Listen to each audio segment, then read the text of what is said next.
We can't say the future without AI. I mean, there's no way around it. 50% of workers now believe AI is going to improve their experience. When I come into the meeting room, I need a way to incorporate my AI with what's going on in the meeting. It's almost a bring your own AI type of a concept. Most of what we do in our day-to-day is going to change significantly.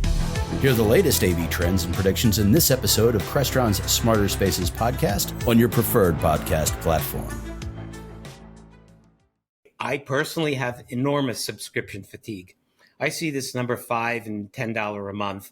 I'm not doing it. I'm not paying the extra $3 to Spotify. I'm not paying the extra $7.99 to Hulu. I mean, every freaking day there's another one. What's the world coming to? God help us. Hey, this is God. I just want to let you know your subscription to Life needs to be renewed. So pay up or go to hell. I think I'll just let this one lapse. Here comes the 8K to the CEDIA market, improving upgrade opportunities and paying for AI Alexa. All that and more next on ResiWeek. This is ResiWeek, episode 438, recorded Monday, July 1st, 2024. Subscription fatigue. This is ResiWeek, the look at the residential and CI part of the AV industry. My name is Tim Albright. No, I am not Matt Scott, but for the second week in a row, I get to sit in his chair, and I have got a star-studded group to talk with me. First and foremost, Jason Knott with D-Tools. Welcome, sir. Thanks for having me, Tim. Absolutely. Also with us is Joe Whitaker, who is with Origin Acoustics and is somewhat local to me. How are you, brother? Doing well. And last but not least, a young man who is at CEDIA, the organization. His name is Mitchell Klein. Welcome, sir. Glad to be here. Thank you. Good Lord. I don't have to do anything today. Like, really. We're done. I can just say, here's the topics, gents, and y'all talk, and I'll just sit back here and drink my tea. No, seriously, this is going to be awesome. First thing we got is interesting report. Amazon is reportedly developing something called quote unquote remarkable Alexa. I'll get to the name in a second, which is a more advanced AI-powered version of the smart home companion.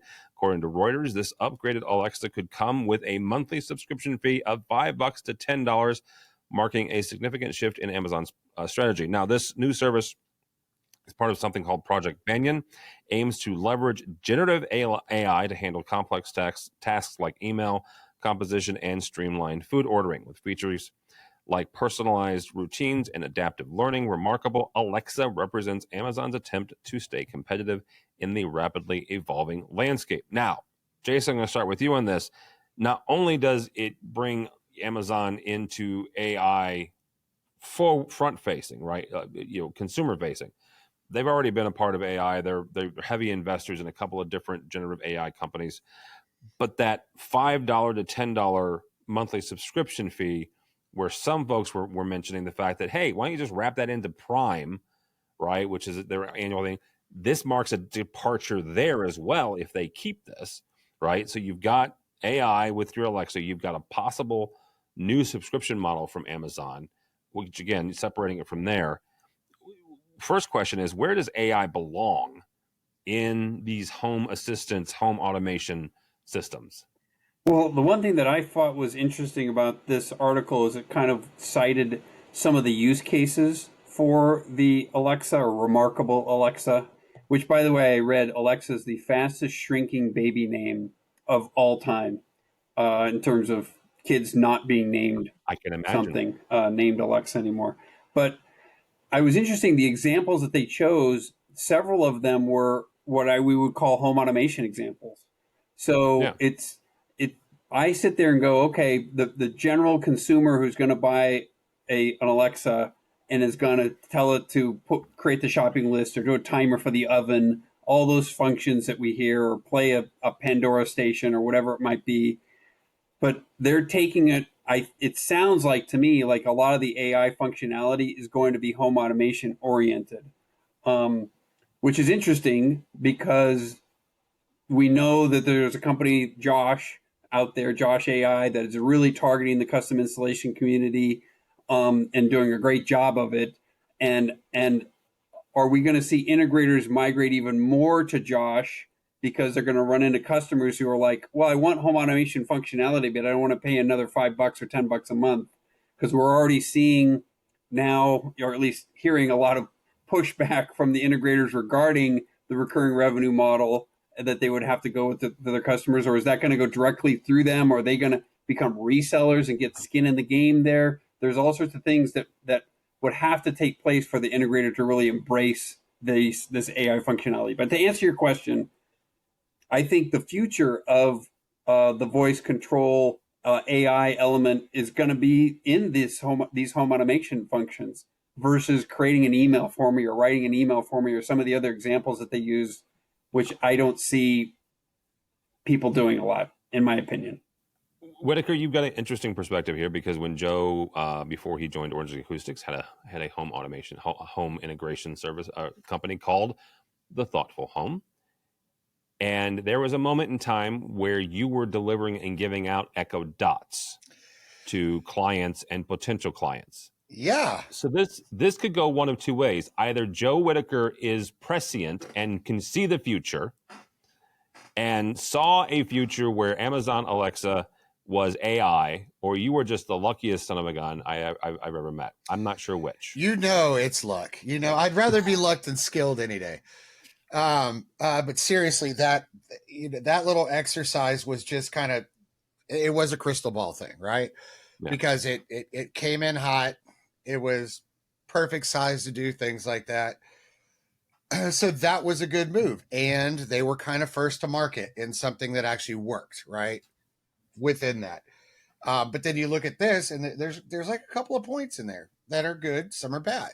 They named it Remarkable Alexa. I'm guessing because Josh AI was already taken. So, I mean, we got that going for us. The subscription model. Okay, there's another thing. So I know people talk about subscription fatigue, but if you already pay $10 a month for like crappy music or whatever for some crappy service, why wouldn't you pay something for something actually smart? If they're really going to tie, AI in this, we know there's going to be some form of like ChatGPT or something in there so that there's actually a little more intelligence. So why wouldn't you pay a subscription for a smart person rather than some singer that's going to make you think they're smart when they accept their award and, tell you to save the ponies or whatever. So, I mean, I believe they might be going in the right direction, but, to, Jason's point, the Josh AI thing is starting to take it off. It is starting to be embraced by the custom channel, and don't think for 1 second that Amazon is not watching them. So they go, okay, we'll do monthly license instead of a yearly or lifetime software fee, right? Yeah. We'll just monthly you to death forever in perpetuity, but it looks like a smaller amount. So where they're going with it, if done right, I don't necessarily think it's a bad idea, because these are the people that are not necessarily the people who are buying Alexa now. They're typically not the CI customer anyways, right? So they're trying to figure out, I just need to be able to talk to my Sonos or my Samsung TV or my Ring cameras or whatever the case may be. Those are the guys they're going to Best Buy and buying a TV. They'll buy an Alexa. They want a little bit of smarts in it, a little bit of voice. They're not the CI crowd anymore. Amazon kind of, I can't say the term I want to use, but they kind of messed that one up a while back, right? So it's not really a custom move anymore. It is so that there is a DIY consumer version of what is really taking hold in the custom installation space. That's kind of my take on it. Well, and Mitch, this actually brings in that nicely into what I was going to ask you is you told us, good Lord, this is 10 years ago, I think. You were talking about the do it with the do it yourself, do it for me, and then that middle area, do it with me, right? And is that where AI fits into this whole thing, or is it something completely different and it's just its own entity and we're going to have to watch it from afar? Yeah, I want to speak to two things. I'll talk to that one first. And absolutely, the beauty of AI in that application, especially when we're talking about smart home, is that the user doesn't have to be that smart to set it up. Bingo. I mean, it's as simple as that. As far as AI in general and all of these subscriptions, I can tell you, I personally have enormous subscription fatigue. I see this number $5 and $10 a month. I'm not doing it. I'm not paying the extra $3 to Spotify. I'm not paying the extra $7.99 to Hulu. I mean, every freaking day there's another one. And as far as Jason's comment in terms of where AI belongs, I absolutely subscribe to, yep, there's another one. I don't know if you've tried the Grammarly yet, because I do a ton of emails and just lets me write real quick, not have to overthink it. And then it just kind of says, what the hell were you thinking? And kind of fixes it. So AI actually has a really good spot to make sure you don't send the wrong message out with your text messages or with your emails. To me, that's the value. To pay Amazon or others an extra $5 or $10 a month so that their LLM, the large learning modules, are going to learn from what I teach them. They're already learning from what I teach them. I mean, they should be paying me $5 to $10 a month for it. That's so. I mean, take a look at this. There is a company in the early stage startup mode by a buddy of mine who's actually putting together a company that will actually enable you to capitalize on the things that you're providing for free. So stay tuned for that. But you're going to start seeing, I believe you're going to start seeing a lot of pushback. And it's only starting with Amazon, but also understand that if you make a product today and you put it into the marketplace today, especially if it's a smart home, you have to constantly be updating and upgrading from a security perspective. And that means that you can't ever really count on the profit from the gross margin you make on selling a box. So you're going to see more and more of these subscriptions coming out in order to maintain some level of profitability for manufacturers. Yeah. So I know I got off topic a little bit, but Amazon's just getting there. Is you've got all software in general, right? And is becoming a more and more part of the importance and the security and the feature set of boxes, right? Just generically boxes. You're right. They have to pay for that somehow. The flip side of that is both IT departments and consumers are becoming weighed down by just another $1.99. All right. Yep. Just again, you build a door lock out there, you can't just send it out and be done with it. You're constantly having to update the security. Oh, yeah. How do you maintain a business like that? Yeah. Subscription. All right. Henry Clifford is a wealth and well of knowledge and source of content here on ResiWeek. Writes an article exploring the power of 3 simple words, quote unquote, did you know? Clifford journaled about the time, his time being spent on site in the early days of his company, where he would look around and say, hey, did you know that you could update that? Hey, did you know you can control your fireplace or your waterfall or whatever? Obviously, Clifford is no longer on site. So through trial and error, he developed strategies to incentivize his staff, from on-site upsell sheets to a referral program that rewards curious technicians. Now, as Livewire, his company, ventures into lighting and electrical with its own light source division, Clifford is doubling down on the did you know approach, arming installers with easy talking points to spot and seize upgrade opportunities. Mr. Whitaker, we'll start with you on this. How do you keep that personal touch, that touch that obviously Henry had with his clients, because he was on site and he was the one pulling the wire and installing it? How do you keep that personal touch as you scale up, as you grow, as you expand? There's a couple of companies that I learned that part from just by watching. Best Buy and DirecTV, they did it at least a while back. Even Spectrum, Charter Spectrum, they don't do this any longer, but incentivizing in a different way, right? Because an employee is an employee, right? They're in it for the money. If any employee ever says I'm in it for the passion, they're lying through their teeth. They're trying to get that next buck. And when you have, you already incentivize maybe for early project completions, sign-off sheets, customer satisfaction, all of those kind of things, the upsell or the what ifs, those other things that you can do, those have to be incentivized separately. DirecTV and those kind of providers had a thing where they had a sheet Upgraded HDMI cables, you get this if you sell 1 or 3. TV mounts, you upgrade them to an articulating arm mount, you get X amount more. So incentivizing them and kind of a la carte shopping cart manner is a way to motivate them. And then how do you teach them to do that better? That's when you get them to start saying the things that you say, because it has to, in every successful business, when they scale and grow, we've all seen a ton of them. It looks the same, feels the same, smells the same, sounds the same. Like it has to be passed down. And a lot of times that's in sales trainings. That's like standardized sales sheets. It's like the one most famous closing line in all of history in any kind of selling, whether it's a car or a timeshare, is cash, check, or credit card, which is best for you. It gets drilled into people's heads and they start saying the exact same thing that you taught them to say. Yeah, Joe, was also, you want fries with that? Yes, you want fries with that. Exactly. Those kind of things. There was a corporate guy at the very top who used to actually make those fries and said, you say this. And when you say this, I'll give you an extra nickel if they buy. So it's teaching them to sound just like you.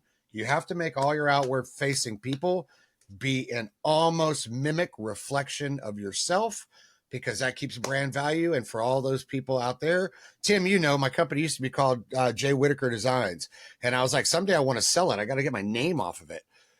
But that personality has to stay. You cannot have an exit strategy unless the people you live behind have the same beliefs, say the same things, charge the same way as you did in the beginning, or we see companies crumble after the founder leaves. Yep. I love this idea. And this is a gem of an idea. And just to pick up on Joe's point, I know a lot of integrators who incentivize specific devices. So plug-in CO detectors, that they carry extra ones in the truck, battery-powered smoke detectors, they carry extra ones in the truck, and they'll give the technicians a good incentive percentage on those individual sales. But this one I thought was really unique, because he's not saying sell an individual device, just take a picture of what you think might be a potential upgrade and then pass it along to our sales team. And then if that comes to fruition, then you're going to get a commission on it. So he's trying to make it even easier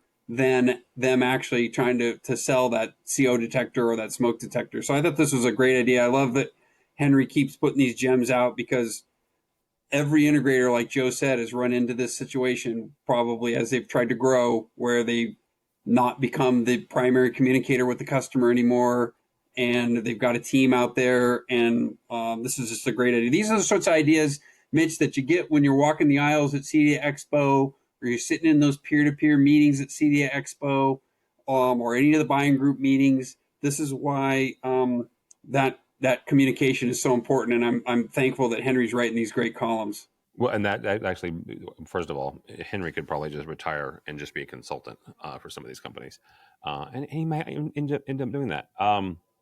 Mr. Klein, same question to you. What other areas or ideas can you give? Because as Jason and Joe already said, as these companies grow, you lose that on-site personal connection. You have to processize these systems. You have to not only incentivize, but you have to put them into the process of what happens when you get sign off, when you are, turning over the keys to the new AV system. Yeah, I could go down a long-winded rabbit hole on that one. Believe me, not the least of which is providing some type of ongoing communication via service. Just, again, that's been talked about ad nauseum and needs to be continued to be discussed. Because back in the day, I always recall the reason why dealers didn't go back to their customers was they were afraid what they were going to hear. And hopefully we've gotten past that by now. But the real opportunities, and again, this goes back from my early days as a custom installer, right? That you're always looking ways to do more with the same customers without growing the base too far by just simply adding more. And early on, it was adding, cabling infrastructure. It was adding lighting control, which is now suddenly becoming very popular. So those are the kinds of things you need to be looking at. You're out on a job site, take a picture of the 6 dimmers in a row when you enter into the house and, send that off. I mean, they're really low-hanging fruit to be able to provide additional value to the kind of work that you can do. And there's so many more opportunities. And just look at, what CEDIA is offering, all the different trainings on those topics. Big lighting sessions going to be coming out as well. But it's a lot more than that. So, yeah, Henry's right. All right. Speaking of CEDIA, CEDIA Expo is gearing up to be a showcase for 8K technology. Thanks to an expanded partnership with the 8K Association, the Expo is aiming to educate integrators on the potential of 8K content. We'll get to that in a second. They are taking center stage, offering demonstrations, a special smart stage session, and a new white paper to highlight the evolving 8K landscape. With the production community embracing 8K's capabilities, CEDIA Expo organizers hope that this focus will empower professionals to leverage the technology for future business opportunities. Obviously, CEDIA Expo is co-located with Commercial Integrator Expo on September the 4th in Denver. We will be there. Actually, everybody on this call will be there in Denver in September. Jason, start with you on this, dude. When it comes to 8K, I have been a proponent every time we jump a resolution to ask where the content is. So where are we with 8K needs, 8K wants, 8K desires in the marketplace? Or are we pushing, this up a hill? Yeah, well, if you read when you read the article, it actually even has a quote in there from somebody from the 8K Association who says the lack of compatible content and distribution platforms still do not exist. And I want to pivot this question to Mitch, because you mentioned, Tim, the CI Expo in co-location with CEDIA Expo. I feel that, and I don't know if I got a two-part question. One is, do we think that this is really the 8K Association trying to put a little more outreach to the manufacturers who are going to be at CEDIA, who are there with their projectors that may not have 8K chipsets in them, and or displays and or switchers or whatever it might be to be compatibly carry 8K? Is it really an influence on that group? And is it really an influence on the commercial side? Because I see video walls and digital signage and those sorts of areas where you're going to have proprietary 8K content for on the commercial side, much more prevalent than you might be on the resi side. So I think it's strategically a good move by the 8K, but I think it's really more of a message to the manufacturers who are at CEDIA Expo and the commercial integrators who might be there. I don't know if you guys agree or disagree. Yeah, I can jump on that if that's okay. Yeah. You're obviously all aware that CEDIA sold the show to Emerald several years ago. Yes. The relationship between CEDIA and Emerald has gotten much, much, much better. And there's very good communication between the two. And what I can tell you is that Emerald's looking to make the Expo as much a technology show as it is a product show. And what that means is there's a requirement. You need to introduce the technologies to all of the stakeholders. So Jason, you're absolutely right. You want to introduce 8K. You want to introduce it to the dealers. You want to introduce them to the manufacturers and to all in between. There's also a connectivity pavilion that's being put together. Again, that's focusing on the technology. So you'll be able to see the products and then the actually technologies behind them, and then technologies that are still being incubated at this point in time. And the 8K is a perfect example. So I might be jaded, which is fine. I might be a little insulated, which is also fine. I'm both of those, by the way. Just saying. Do they need introduced to 8K? Like, really? Like, do they not know it exists? Do they not know it's a thing? Maybe it's one of those things like, hey, look at this. Okay, I'll give you that. I couldn't tell you. All right, I'll give you that. But, and all of us on this call, and I'm looking at all of us, are old enough to remember when the first 1080, right, the first HD came out.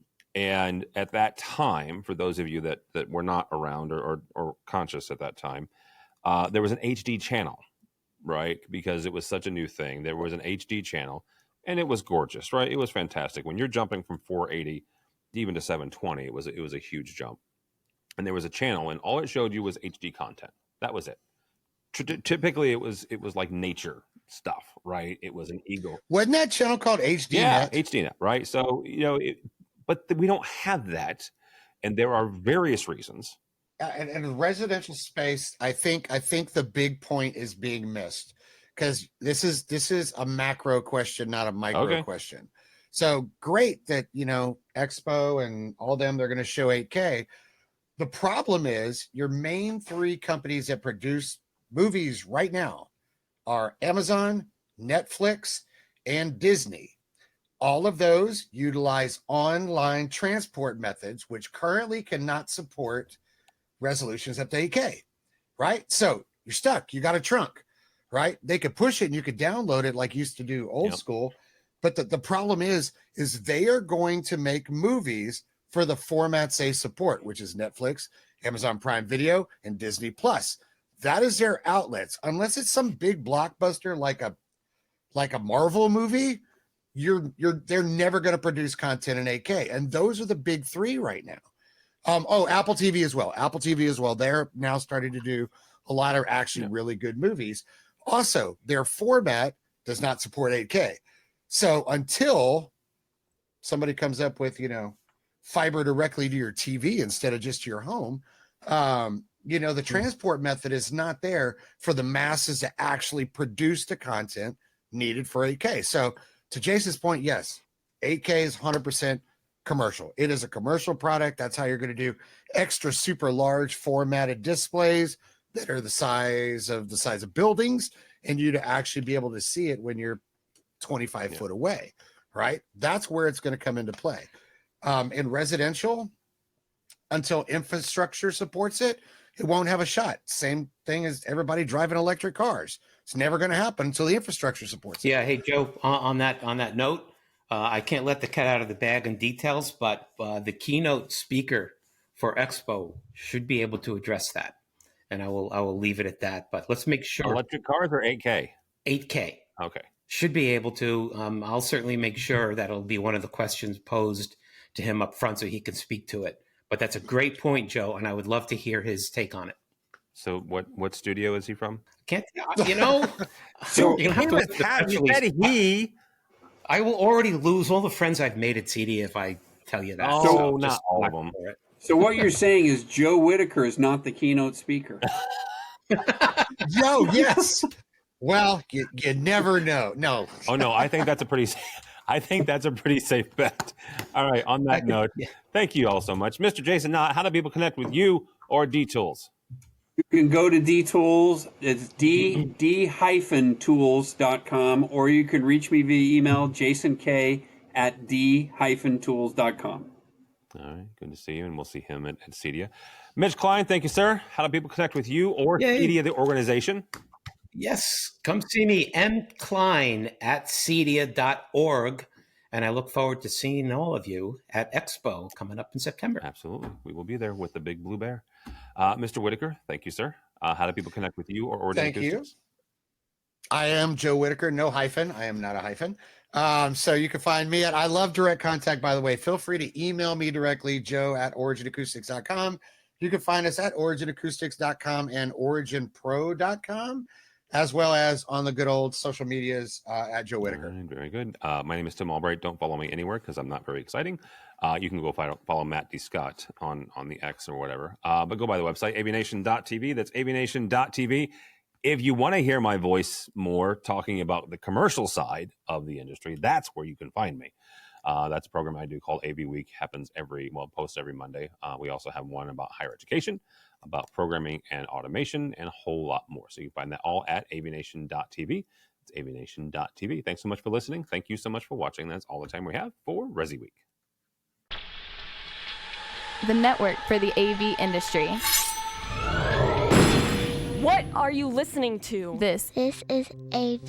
This is AVNation. This is AVNation. Hi, this is Jennifer Goodyear and Erica Carroll from the Women in AV podcast, where we are encouraged by the incredible stories of women in AV. Listen in on fun, empowering conversations as we chat with inspiring women, breaking barriers and creating their own path in the industry. Check out Women in AV on avnation.tv or wherever you get your podcasts.